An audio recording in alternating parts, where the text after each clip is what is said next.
علی بھائی آپ کا کہنا ہے کہ خارجی کافر نہیں، لیکن سنن ابن ماجہ کی حدیث کے مطابق ان کو کافر کہا گیا ہے۔ احادیث میں جو اس طرح کے کفر آتے ہیں نا، انہیں کہا جاتا ہے کفر دون الکفر۔ جس طرح کہ صحیح مسلم میں حدیث ہے کہ بندے کے کفر اور اسلام میں فرق، شرک اور ایمان میں فرق کیا ہے؟ نماز ہے۔ تو پاکستان میں پھر کتنے کافر ہیں؟ ادھر بھی اس تک بیٹھے ہوں۔ تو اس کی تعویل کیا کی جاتی ہے کہ عمل کفار والا ہے، یہ وہ کفر نہیں ہے جو اسلام سے نکالتا ہے۔ یہ کفر ہوتا ہے عربی میں انکار، ناشکری کے معنوں میں، کسی خاص اسپیسیفک معنوں میں۔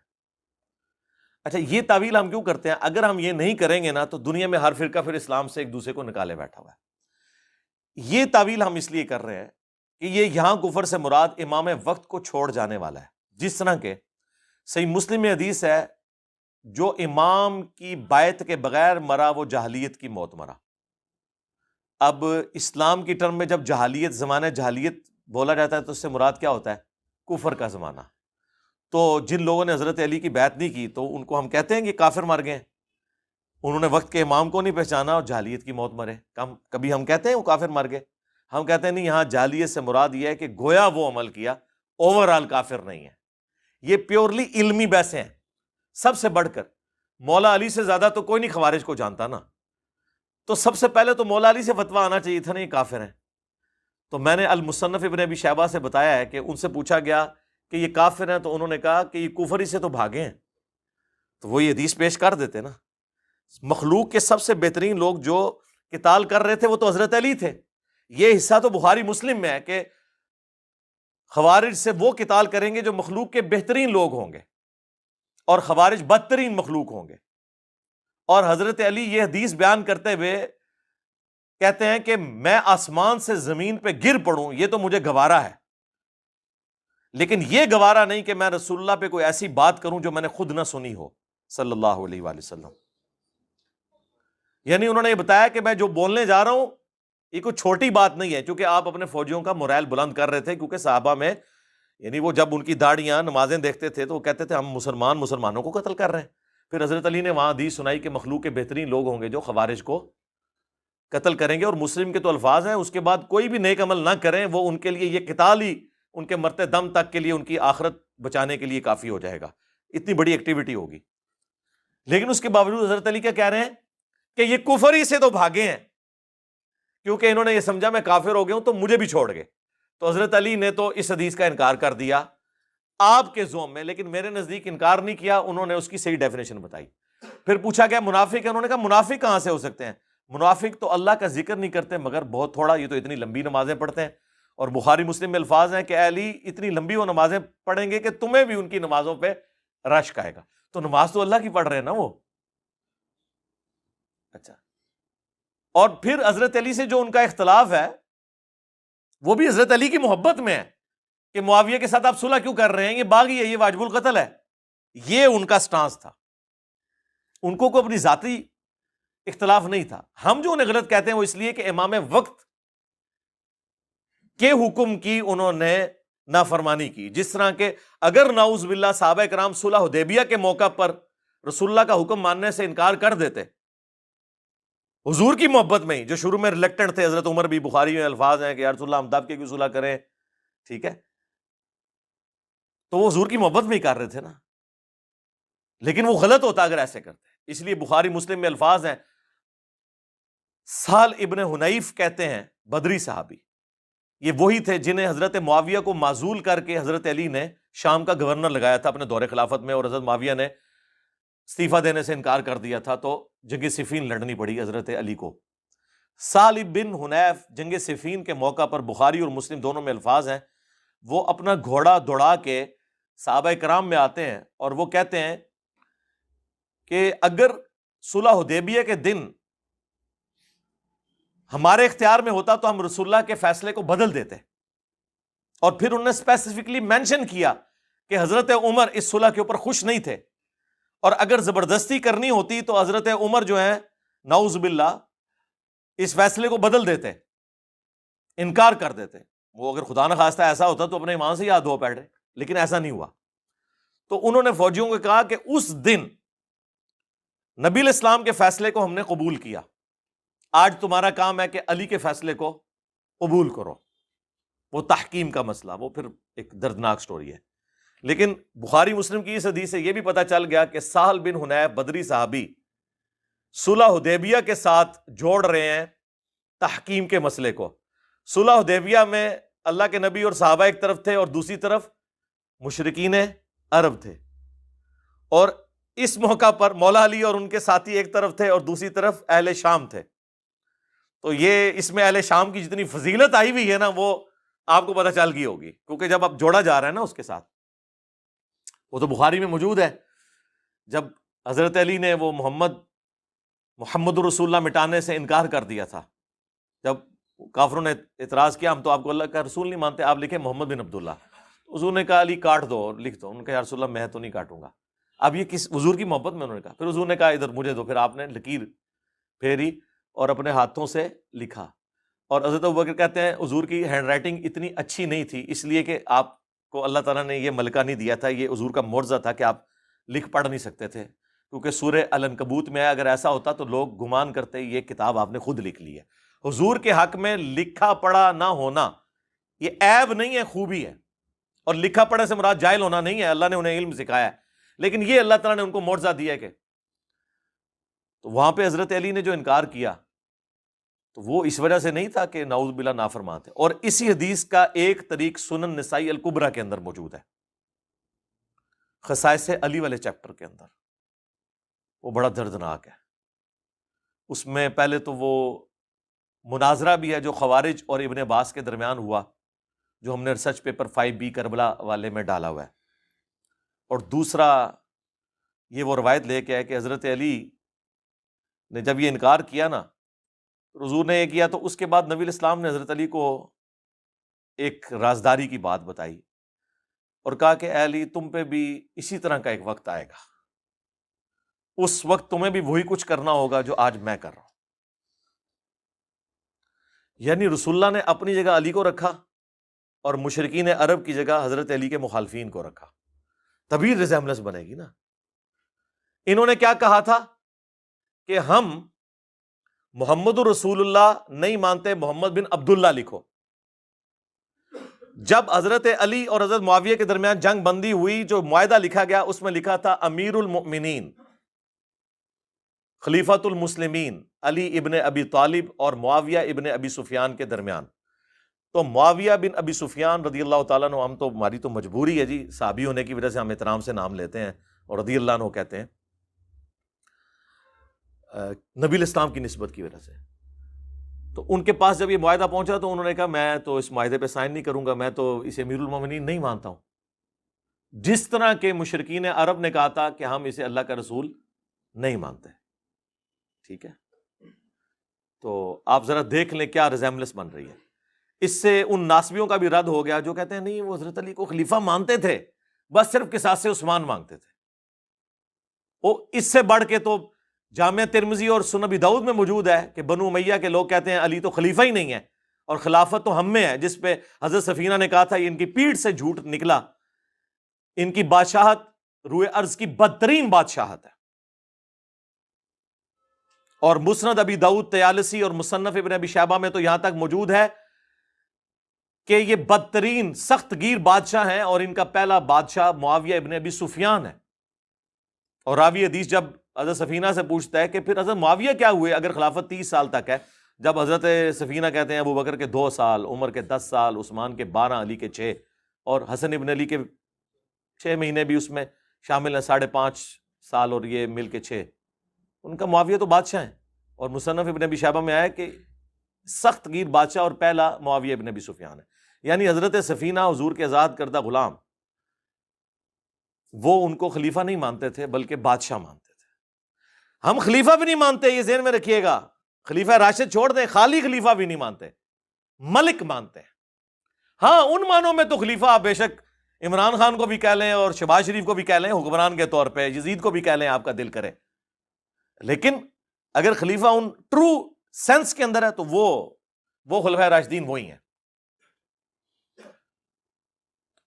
اب حضرت علی رضی اللہ تعالیٰ عنہ علیہ السلام کو حضور نے فرمایا کہ تمہیں بھی پھر وہی کرنا پڑے گا جو مجھے کرنا پڑا. تو وہ جب حضرت معاویہ نے وہ تحریر واپس کی نا، تو حضرت علی رضی اللہ تعالیٰ عنہ نے کہا صدق رسول اللہ صلی اللہ علیہ وآلہ وسلم، رسول اللہ نے سچ کہا تھا. اور کہا کہ یہ مٹا دو، تم لکھو علی ابن ابی طالب اور معاویہ ابن ابی سفیان کے درمیان. ٹھیک ہے، اس میں حضرت علی کی جو تکلیف ہے اس کا تو آپ اندازہ کر سکتے ہیں، لیکن آپ اس چیز کا اندازہ کریں کہ مخالفین کے اوپر جو وعید فٹ ہوئی ہے کہ انہوں نے محمد رسول اللہ کا انکار کر کے محمد بن عبداللہ لکھوایا، حالانکہ وہ مشرک تھے. سمجھ میں آتا ہے، یہاں پہ کلمہ گو مسلمان تھے اہل شام، اور انہوں نے امیر المومنین خلیفۃ المسلمین علی ابن ابی طالب کٹوا کر کیا لکھوایا؟ علی ابن ابی طالب. تو ریزیمبلنس تو سیم ہے. تو دیکھ لیں کس کی نسبت کہاں جڑی ہوئی ہے. علی کے ماننے والے رسول اللہ کے ساتھ کھڑے ہیں، اور علی کے مخالفین اس جگہ پر رسول اللہ نے انہیں کھڑا کیا. ہم نہیں کھڑا کرتے، وہ کہیں گے جی فتویٰ لگا دیا، جہاں پر نبی الاسلام کے مخالفین صلح حدیبیہ کے موقع پر کھڑے ہوئے تھے. خیر وہ یہ ایک دردناک چیز ہے تحکیم کے اوپر. یہ جو جنگ بندی ہوئی اور اس میں پھر وہ 2 بندے نامینیٹ ہوئے. ادھر سے ابن عباس نے جانا تھا مولا علی کی طرف سے، انہوں نے کہا ہم ابن عباس کو نہیں مانیں گے، یہ حضرت علی کا رشتہ دار ہے. صرف ابو موسیٰ اشعری کو یعنی دھکے سے ایسا بندہ چوز کیا جو اتنے اچھے طریقے سے ڈیبیٹ نہیں کر سکتا تھا. اور ادھر سے آئے جناب اتنی پرسنالٹی کہ ان کے نام کے اوپر آج تک عمر و یار کی کہانیاں پڑھائی جاتی ہیں، یعنی ان کی نسبت کی وجہ سے. میں نے نہیں لکھی کہانیاں، میرے متھے نہ مار دینا. عمر ابن عاص رضی اللہ تعالیٰ عنہ، ہم تو نام احترام سے لیں گے، ظاہر ہے صحابی ہیں، صلح حدیبیہ کے بعد مسلمان ہوئے ہیں لیکن فتح مکہ سے پہلے مسلمان ہوئے ہیں یہ بھی، اور حضرت خالد بن ولید بھی. تو عمر بن عاص وہ جب طے پایا اور فیصلہ یہ طے پایا کہ جناب دونوں کو کہتے ہیں سائڈ پہ ہو جاؤ، تو تیسرا بندہ کوئی خلیفہ چن لیتے ہیں. اندازہ کریں یہ کون سا فیصلہ طے پایا جا رہا تھا کہ ایک بندہ حاکم. یہ اسی طریقے سے ہے کہ کسی کے گھر میں چور گھس جائیں اور آپ جا کے یہ فیصلہ کرنا شروع کر دیں کہ ٹھیک ہے لڑنے کی ضرورت نہیں، دونوں آدھا آدھا مال کر لو، یا مالک بھی دستبردار ہو جائے، چور بھی دستبردار ہو جائے اور کسی تیسرے بندے کے حوالے کر دیتے ہیں یہ مکان. بھائی مولا علی کو تو انہی صاحب نے خلیفہ چنا تھا جنہوں نے ابو بکر عمر عثمان کو چنا ہوا تھا، بلکہ وہ جو 6 رکنی کمیٹی جو صحیح بخاری میں آتا ہے اس میں حضرت عثمان کے بعد تو حضرت علی اب باقی تھے. ان سے زیادہ کون خلافت کا حقدار تھا بعد میں حضرت عثمان کی شہادت کے بعد؟ تو یہ کوئی فیصلہ تھا جی عبداللہ بن عمر کو بنا دیں؟ یہ بھی بیچ میں ایک رائے آئی. اسی وجہ سے وہ صحیح بخاری میں 4108 ہے نا جو حضرت معاویہ نے خطبہ دیا تھا عبداللہ بن عمر کی طرف کنایا کرتے ہوئے، کون تم میں سے خلافت کے لیے خواہش رکھتا ہے، سینگ اٹھائے، میں اس کے باپ سے زیادہ خلافت کا حقدار ہوں. حضرت عمر کی نعوذ باللہ توہین کر دی. تو عبداللہ بن عمر کہتے ہیں بعد میں نے ارادہ کیا کہ میں اپنی گوٹ کھولوں، جو میں ایسے کر کے بیٹھا تھا احتبا کر کے دونوں گھٹنوں کو، اور میں کھڑے ہو کے اسے کہوں کہ معاویہ تجھ سے زیادہ خلافت کا حقدار وہ ہے جس نے تجھ سے اور تیرے باپ سے اسلام کی خاطر جنگیں کی ہوئی ہیں، یعنی عبداللہ بن عمر، کیونکہ غزوہ خندق کے چیپٹر میں یہ حدیث امام بخاری لے کے آئے ہیں. یا حضرت علی کی طرف اشارہ ہے کہ تم باپ بیٹا تو کافر تھے، آج بعد میں مسلمان ہو کے کہہ رہے ہو کہ ہم عمر سے بھی زیادہ خلافت کے حقدار ہیں، کیونکہ انہوں نے کہا میں اس کے اور اس کے باپ سے زیادہ خلافت کا حقدار ہوں. تو ظاہر ہے جسے کہا اسی کو تکلیف ہوئی نا. انہوں نے بعد میں کہا میں نے ارادہ کیا لیکن پھر میں فتنے کے ڈر سے خاموش ہو گیا اور خون ریزی کے ڈر سے، پھر مجھے جنت کی نعمتیں یاد آ گئیں کہ ٹھیک ہے مر کے تو جنت میں ہی جانا ہے، دنیا میں کمپرومائز کر لیتے ہیں. اور وہ راوی حدیث جو تابعی ہے وہ کہتا ہے کہ عبداللہ بن عمر نے خاموش ہو کے اپنی عزت بھی بچا لی اور اپنی جان بھی بچا لی. یعنی ایک خال المومنین نے، جی عبداللہ بن عمر بھی تو خال المومنین ہے، مومنین کے ماموں نہیں ہیں، سیدہ حفصہ کے بھائی ہیں. اور اس بخاری کے حدیث میں حضرت حفصہ ہی ان کو بھیج رہی تھی کہ جاؤ بھائی معاویہ کا جا کے خطبہ سنو، ورنہ تمہاری غیر موجودگی کو کہیں تمہارے خلاف سازش کے طور پر ایکسیپٹ نہ کر لیا جائے. اور دوسرے خال المومنین حضرت ام حبیبہ کے بھائی حضرت معاویہ رضی اللہ تعالیٰ عنہ. اندازہ کریں اس عورت کی نسبت کی وجہ سے عزت کی جا رہی ہے جس عورت نے اپنے بھائی اور باپ سے ٹکر لے کے حضور سے شادی کی ہوئی ہے، اور کل کو مسلمان ہو کے اس کی نسبت کو اپنے حق میں یوز کیا جا رہا ہے. یعنی آپ پہلے مخالفت کریں کہ تم اس نبی پہ ایمان کیوں لائی ہو، اور کل کو جب آپ ایمان لے آئیں تو آپ کہیں کہ میں تو اس کا بھائی ہوں، میں تو اس کا باپ ہوں. خیر، وہ تحکیم کے اس موقع کے اوپر، یہ بھی تحکیم کے بعد کا واقعہ ہے جو یہ میں بخاری 4108 بیان کر رہا ہوں. باقی آپ میرا کربلا والا ریسرچ پیپر پڑھیں تو الحمدللہ ہر چیز آپ کو کلیئر ہو جائے گی. چلے خیر، وہ تحکیم کے مسئلے پہ آئے. وہاں سے جناب ابو موسیٰ اشعری کو انہوں نے کہا مانیں گے، ادھر سے عمر بن عاص گئے اور جی معزول کر دیں جی. اور عمر بن عاص نے کہا کہ سب سے پہلے ابو موسیٰ اشعری سے کہا کہ تم کھڑے ہو کے اناؤنسمنٹ کرو کہ میں علی کو معزول کرتا ہوں اور معاویہ کو بھی معزول کرتا ہوں. پھر میں کھڑے ہو کے اناؤنسمنٹ کروں گا کہ میں معاویہ کو معزول کرتا ہوں اور علی کو بھی کرتا ہوں، کوئی اور بندہ چنیں گے. لیکن رزلٹ کیا نکلا؟ ابو موسیٰ اشعری جو ہیں وہ تو ممبر پہ چڑھ کے انہوں نے یہ بات کر دی. ہمارے نزدیک تو بالکل غلط فیصلہ تھا. عمر بن عاص جب چڑھے انہوں نے کہا کہ دیکھو اس نے تو علی کو بھی معزول کر دیا اور معاویہ کو معزول کیا، میں معاویہ کو بحال کرتا ہوں، اسے خلیفۃ المسلمین بناتا ہوں اور علی کو معزول کرتا ہوں. ایک صوبے کے گورنر کو خلیفۃ المسلمین بناتا ہوں. یعنی ان کہتے ہیں وہ کھلونے دی تھان دیتی تے منجی ڈا کے بہ گئے. تو ابو موسیٰ اشعری جو ہے انہوں نے، ان کو پھر غصہ آیا کہ یہ تو کمرے کے اندر کیا کمٹمنٹ کر کے آیا تھا.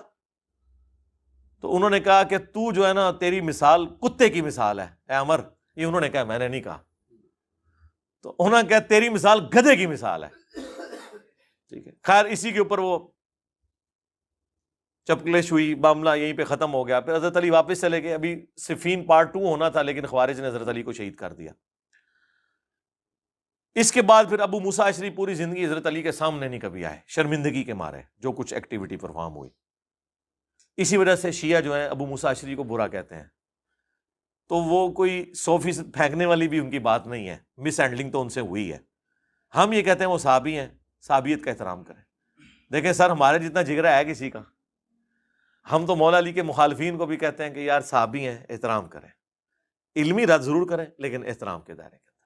میرا دعویٰ ہے کہ ہمارے کربلا والے ریسرچ پیپر میں کوئی ایک حدیث بھی ایسی نہیں ہے جسے دنیا کے تمام محدثین ضعیف کہتے ہوں. یہ ضرور ہے، اور میں شروع دن سے کہہ رہا ہوں کہ کسی حدیث کو شیخ البانی صحیح کہتے ہوں گے اور شیخ زبیر صاحب کے نزدیک وہ ضعیف ہوگی، کسی کو شیخ زبیر صاحب ضعیف کہتے ہوں گے، شیخ البانی کے نزدیک وہ حدیث صحیح ہوگی. میں نے وہ ساری اس لیے جمع کی ہیں تاکہ جس کا اعتماد جس کی تحکیم کے اوپر ہے وہ اس پہ اعتماد کرے اور اس میں سے اپنا حصہ نکال کے ہمارے مقدمے کو سمجھے. ہمارا مقدمہ تو بخاری مسلم سے ثابت ہے. ہمارے مقدمے کے لیے بخاری کی ایک حدیث ہی کافی ہے، 2812 اور 447. عمار کو ایک باغی جماعت قتل کرے گی، عمار انہیں اللہ اور جنت کی طرف بلا رہے ہوں گے اور وہ جماعت جہنم کی طرف بلا رہی ہوگی. اس حدیث میں حضرت معاویہ رضی اللہ تعالیٰ عنہ کی جماعت کو باغی اور جہنم دوزخ کی طرف بلانے والی جماعت نبی علیہ السلام نے فرمایا. اس پہ میری کی ایک ویڈیوز ریکارڈڈ ہے، کربلا والا ریسرچ پیپر پڑھ لیں. دوست کی جماعت نہیں، اس کی طرف بلانے والی. ہماری تو خواہش ہے جتنے اہل ایمان تھے سب کو اللہ تعالیٰ جنت میں داخل کرے. ہاں، ہمارا کوئی لینا دینا نہیں ہے، ہم تو اسلام پہ جو افطار ٹوٹی ہے اس کو ڈسکس کرتے ہیں. تو ہمارے ریسرچ پیپر میں الحمدللہ جتنی حدیثیں ہیں وہ 100%. یہ بعض لوگوں نے ہمارے اسٹوڈنٹس میں سے بھی ہنگامہ کھڑا کرنے کی کوشش کی اور وہ خام خواہ غلط چیزوں کو رنگ دے رہے ہیں اور وہ ہماری تحقیقات سن کے ہمیں وہ چیزیں بلیم کے طور پہ بتا رہے ہیں جو ہم نے خود بتائی نہیں ہیں. نہ سرکار، نہ، کوئی غلطی نہیں. غلطی تب ہوگی کہ میں کسی حدیث کے نیچے حکم لگاؤں کہ اسنادہ صحیح اور ساتھ دیکھوں قال شیخ البانی، جبکہ شیخ البانی نے کہا ہو کہ اسنادہ ضعیف، پھر میری غلطی ہے. میں لکھوں اسنادہ صحیح قال شیخ زبیر لزئی اور زبیر لزئی صاحب نے لکھا ہو اسنادہ ضعیف، پھر میری غلطی ہے. جب میں نیچے تحکیم لگاتا ہوں تو وہ اسی لیے لگاتا ہوں تاکہ جس کا، اب اکثر تو ناصبی شیخ البانی کو امام مانتے ہیں، ہم بھی کہتے ہیں وہ بہت بڑے حدیث کے امام ہیں، تو مجھے کتے نے کاٹا ہوا ہے کہ میں وہ حدیث نکال دوں جسے شیخ البانی نے صحیح کہا ہو، جسے امام ترمذی نے حسن صحیح کہا ہو، جو حدیث امام حاکم اور امام ذہبی کے اصولوں کے مطابق صحیح ہو۔ اب یہ وہ چار بڑے امام ہیں جنہیں اہل حدیث زبیلی زئی صاحب سے بڑا امام مانتے ہیں، یعنی وہ حدیث جو ترمذی میں ہے کہ وہ عبید اللہ ابن زیاد کا جب سر کاٹ کے مختار سقفی کے سامنے رکھا گیا تو اس کے نتنوں میں سانپ گھس گیا تھا۔ اس حدیث کو شیخ زبیر صاحب کہتے ہیں کہ اس میں آمش کی تدلیس ہے، میں اسے ضعیف کہتا ہوں۔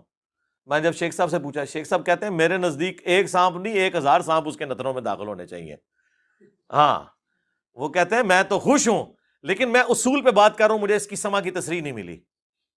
لیکن جو آمش کی تدلیس کو نہیں مانتے، پاکستان کے آلموسٹ سارے اہل حدیث سوائے اکا دکا کے، وہ کہتے ہیں کہ آمش کی تدلیس سے ہم صرف نظر کرتے ہیں، چاہے ارشاد الحق اصلی صاحب ہوں، خواہ وہ شیخ البانی ہوں، امام ذہبی ہوں، امام ترمذی ہوں، اس لیے وہ حدیث کو صحیح کہتے ہیں۔ تو میں نے وہ حدیث ڈالی بھی ہے تو بعض لوگوں نے اعتراض کیا انجینئر صاحب نے ضعیف روایت ڈالتی ہے، منو پہ دس دینے، میرے کو سیکھ کے منو پہ دس دینے، سرکار ضعیف نہیں ہے، جن کے خلاف ناسبیت کا مقدمہ ہے ان کے نزدیک وہ بالکل صحیح ہے۔ آپ کو سمجھ آئی یہ بات کی؟ یہ میں کیسے نکال دوں جو کہ میرے پاس ایک ہتھیار ہے؟ آپ یہ چاہ رہے ہیں میں وہ ہتھیار نکال دوں، اور جو میں ہتھیار لے کے آؤں جس کو وہ مانتے ہی نہیں ہیں، تو میرے تو دونوں ہتھیار ہی فارغ ہو گئے نا۔ ہمارا مقدمہ تو بخاری مسلم میں ہے، لہذا اس میں جہاں جہاں پہ بھی کوئی روایت ہے الحمدللہ وہ محدثین کے نزدیک کبھی کسی محدث کے حکم میں صحیح ہوگی، کبھی کسی کے، دو نمبری نہیں ہوگی۔ اللہ کا شکر ہے دو نمبری یہاں پہ نہیں ہے۔ دو نمبری کے لیے ضروری ہوتا ہے کہ آپ کسی فرقے کو فالو کریں، ہم تو ہر اس بات کو فالو کر لیتے ہیں جو صحیح ہوتی ہے، تو ہمیں موقف بدلنے میں کوئی ٹائم نہیں لگتا الحمدللہ۔ کہیں پہ غلطی ہو اپنا رجوع ریکارڈ کرواتے ہیں، لیکن وہ غلطی ہونی بھی چاہیے نا، خام خواہ تو نہیں رجوع ریکارڈ کرانا، یا خام خواہ میرے ساتھ اختلاف رائے تو نہ کوئی کرے، کوئی بات بنتی بھی ہو نا۔ آٹا گوندے ہلدی کیوں ہے؟ تو آٹا گوندے ہوئے ہلنا تو پڑے گا نا۔ وہ ایک ناسبی نے اعتراض کیا، جی وہ آپ نے ترمذی کی آدھی حدیث لکھی ہے، وہ حدیث پوری لکھی ہوئی ہے بھائی ترمذی کی، کہ پہلا شخص جو اسلام قبول کیا جس نے، زید ابن ارقم کہتے ہیں وہ علی ابن ابی طالب ہے۔ کہتے ہیں نہیں جی ابراہیم نخعی کا ساتھ قول تھا کہ وہ حضرت ابوبکر کہتے ہیں۔ بھائی ابراہیم نخعی کی روایت جو ہے وہ مرسل ہے، صحیح مسلم کے مقدمے میں ہے کہ تابعی کا قول کوئی شے نہیں ہے جب تک صحابی کو مینشن نہ کرے۔ جب ایک روایت آدھی جو روایت ہے وہ موقوف ہے ایک صحابی تک جو سابقون الاولون میں سے ہیں، اور باقی جو آدھا اس کا جو حصہ ہے وہ ہے ہی ضعیف اور مردود اور مرسل ہے، میں نے اس کو نہیں لکھا، تو اس سے کیا فرق پڑتا ہے؟ جبکہ میں اس پمفلٹ کے لکھنے سے پہلے پوری ویڈیو ریکارڈ کروا چکا ہوں، پہلا مسلم کون، اس میں نے اس کو پورا بریف کیا ہے۔ یہاں پہ میں کرتا تو یہ پمفلٹ میں 4 صفحے مجھے اور ایڈ کرنے پڑتے ایک ضعیف روایت کے بارے میں بتانے کے لیے کہ یہ ضعیف کیوں ہے، اس لیے میں نے جو صحیح پورشن ہے وہی لکھا ہے۔ سمجھ آئیے آپ کو بات کی؟ اور اس کو 2 نمبری کہہ کے پیش کرتے ہیں۔ 2 نمبری کیوں کرنی ہے؟ جو آپ 2 نمبریاں بتاتے ہیں وہ آپ کی اپنی 2 نمبریاں پکڑی جاتی ہیں۔ ہمارے غلام محی الدین بھائی ہیں، یہ لفظ ہے محی الدین، محی الدین ویسے بول دیتے ہیں لیکن اصل لفظ ہے محی الدین۔ تو وہ مجھے کئی بار کہتے ہیں علی بھائی تحکیم کے اوپر کوئی ویڈیو ریکارڈ کرائیں، تحکیم کے اوپر کوئی ویڈیو ریکارڈ کرائیں۔ چلیں آج ان کی خواہش پوری ہوگی۔ میں نے وہ خطرناک قسم کی باتیں جس سے کانپے ٹانگ جائیں، وہ خطرناک باتیں جس سے ٹانگیں کانپ جائیں، میں نے جو کچھ فی الودی میرے دماغ میں آئی میں نے بیان کر دی۔ باقی میرا خیال ہے ظہور احمد فیضی صاحب جنہوں نے خصائص علی کے اوپر کام کیا، ایک بریلوی عالم، غلام سو سعیدی صاحب کے شاگرد ہیں، بہت محقق آدمی ہیں۔ صلح حسن پہ بھی انہوں نے ایک کتاب لکھی ہے، اور اب مسئلہ افضلیت کے اوپر بھی انہوں نے کتاب لکھی ہے۔ وہ میرا خیال ہے اب اس کے اوپر کام کر رہے ہیں، مسئلہ تحکیم کے اوپر۔ کچھ تو ویسے انہوں نے مختلف جستہ ذکر کیا ہے، باقی اگر وہ نہیں کر رہے ہوئے تو میں ان سے ریکویسٹ کروں گا اس ویڈیو کی وساطت سے بھی کہ وہ ماشاءاللہ کمپیٹنسی رکھتے ہیں۔ حضرت معاویہ رضی اللہ تعالیٰ عنہ کے فضائل میں جو جھوٹی روایتیں اکٹھی کی تھیں دعوت اسلامی والوں نے، انہوں نے ان کے رد کے اوپر بھی ایک اتنی موٹی کتاب لکھی ہے۔ باقی ہم تو بس اجمالاً چیزیں بیان کر دیتے ہیں تاکہ آپ کے لیے اصلاح کا اس میں کوئی معاملہ ہو جائے، مقصد کسی کو ذلیل کرنا نہیں ہوتا۔ تو بات کہاں سے کہاں نکلی تھی وہ خوارج والی، وہ میں نے آپ کو کہا نا کہ کبھی آمد ہوتی ہے نا، آج ہو گئی، وہ اللہ نے فیصلہ کرنا ہوتا ہے شرح صدر کب ہو. یہ کشف نہیں ہے، الہام نہیں ہے، یہ شرح صدر ہے. جسٹ لائک جب کسی شاعر کے اوپر کوئی دکھی کیفیت ہو تو وہ اشعار کہہ دیتا ہے، تو ہمارا بھی یہی معاملہ ہوتا ہے کہ ہم اس طرح کی جب کوئی بات ہے، اب دیکھیں وہ بائی چانس ہی، مطلب میں ایک جملہ بولا، جب کبھی ہم کوئی بات کرتے ہیں نا کہ جی فضائل مال میں یہ لکھا ہے، تو وہ دیوبندیوں کے مولوی کہتے ہیں او جی تو فلانے بزرگ نے بھی لکھا ہوا ہے، آپ ان کو کوئی نہیں غلط کرتے. وہ ہے کیڑا جو فلانا. پھر اس میں نے ایک جملہ بولا، وہ فی البدی اللہ نے میری زبان سے جاری کیا کہ بھئی جب ہم کتاب و سنت کے دائرے میں حضرت معاویہ رضی اللہ تعالیٰ عنہ، حضرت عمر بن عاص رضی اللہ تعالیٰ عنہ، حضرت مغیرہ ابن شعبہ رضی اللہ تعالیٰ عنہ سے اختلاف رکھ سکتے ہیں تو بابت شے ہی کوئی نہیں. وہ اس وقت جب جملہ میری زبان سے نکلا، وہ پھر اسے کوئی شرف قبولیت حاصل ہو گیا، اور اب تو ماشاءاللہ وہ کمپلیٹ ہو گیا. کیا؟ نبی کے جیسا ہے ہی کوئی نہیں، بابت شے ہی کوئی نہیں. اب ان لوگوں کا بھی گلا دور ہو گیا جو کہتے ہیں اب بابوں کی توہین کر رہے ہیں. تو اب آپ دیکھیں کس شخص کے مقابلے پہ ہم ذکر کر رہے ہیں. آپ تو ہمیں کہتے ہیں جی وہ کوئی بڑے سے بڑا بھی بابا غوث قطب ابدال ہو، کسی ادنا سے صحابی، خواہ وہ حضرت واشی کیوں نہ ہو، ان کے گھوڑوں کے قدموں کی خاک جو گھوڑے کے نترے میں بیٹھتی ہے اس کو نہیں پہنچ سکتا. تسی تے اتنا ذلیل کر دے ہو اپنے بابیاں نو خود. میں تو رسول اللہ کے مقابلے پہ کہہ رہا ہوں کہ نبی کے جیسا ہے ہی کوئی نہیں، بابے تے شے ہی کوئی نہیں. تو میری بات بری لگ جاتی ہے. خود تو آپ نے اتنا ذلیل کیا ہے کہ گھوڑے کے بھی قدموں کے نیچے، وہ بھی جو جا کے ناک میں جا کے وہ ذرے بیٹھتے ہیں. ٹھیک ہے نا؟ پتہ نہیں اور کتنے کتنے تسی جناب پہنچائے ہیں اپنے بزرگاں نو. ٹھیک ہے نا جی؟ وہی میں نے کہا نا، میرے ساتھ ایسی دشمنی ہے، میں کہوں نا خدا ایک ہے، انہوں نے کہنا نہیں آج تسی دو منا گے. ابھی میرا ایک کلپ آ رہا ہے، انشاءاللہ فائنل ہو گیا وہ، اس کا عنوان ہے میرے خلاف کلپ بنانے کا ثواب. ہاں کتنا ثواب ہوتا ہے اگر علی بھائی کے خلاف کلپ بنایا جائے. اس کا اتنا ثواب ہوتا ہے جس طرح دنیا میں ہر بندے کی یہ خواہش ہے نا میں مرنے سے پہلے ایک مسجد بنواؤں گا، اس طرح دنیا کے ہر عالم کی خواہش ہے کہ مرنے سے پہلے میں نے انجینئر کا رد ضرور کرنا ہے ایک بار. اس وقت تمام فرقوں کے علماء دین کی خدمت یہ نہیں سمجھ رہے کہ لوگوں کو دین سکھائیں، وہ یہ خدمت یہ سمجھ رہے ہیں کہ انجینئر صاحب کے خلاف ایک کلپ ریکارڈ کرا دیں اور لوگوں کو بتائیں کہ اس دور میں دجال سے بڑا فتنہ یہ ہے، آپ نے اس سے بچ جانا ہے. ہاں یہی خدمت کر رہے ہیں. بتائیں مجھے کیا اب اہل حدیث بریلویوں کے خلاف کلپ بناتے ہیں جو انہوں نے ادھم مچایا ہوا تھا؟ ان کے دیکھ لے پچھلے 3-4 سالوں میں سارے کلپ میرے بارے میں آ رہے ہیں، بریلویوں کے کلپ سارے میرے بارے میں آ رہے ہیں. ٹھیک ہے جی؟ دیوبند کے کلپ سارے میرے بارے میں آ رہے ہیں. شیعہ سے تھوڑے بہت امید تھی کہ وہ کوئی انصاف کا کام لیں گے، لیکن اب تو انہوں نے بھی وہ سارے کے سارے معاملات شروع کر دیے ہیں اور جھوٹے الزامات میرے اوپر لگانے شروع کر دیے ہیں. خیر میں تو خوش ہوں کہ وہ جو ہم پہ لوگ الزام لگاتے تھے یہ وابی ہے، اہل حدیثوں کے کلپ آئے 2015 میں نے کہا شکر ہے میرے مالک، انہوں کو وابی کہے گا میں کہ دیکھو سارے وابی میرے خلاف تھے. ٹھیک ہے جی؟ جب یہ کہتے ہیں نہیں اندروں والے بھی بریلوی ہے، جب بریلویوں کے کلپ آئے میں کہا شکر الحمدللہ. پھر میں دعائیں کرتا تھا یا اللہ شیعہ کے بھی کلپ آئیں تاکہ میں ان کے ناسبیوں کے منہ بند کروں.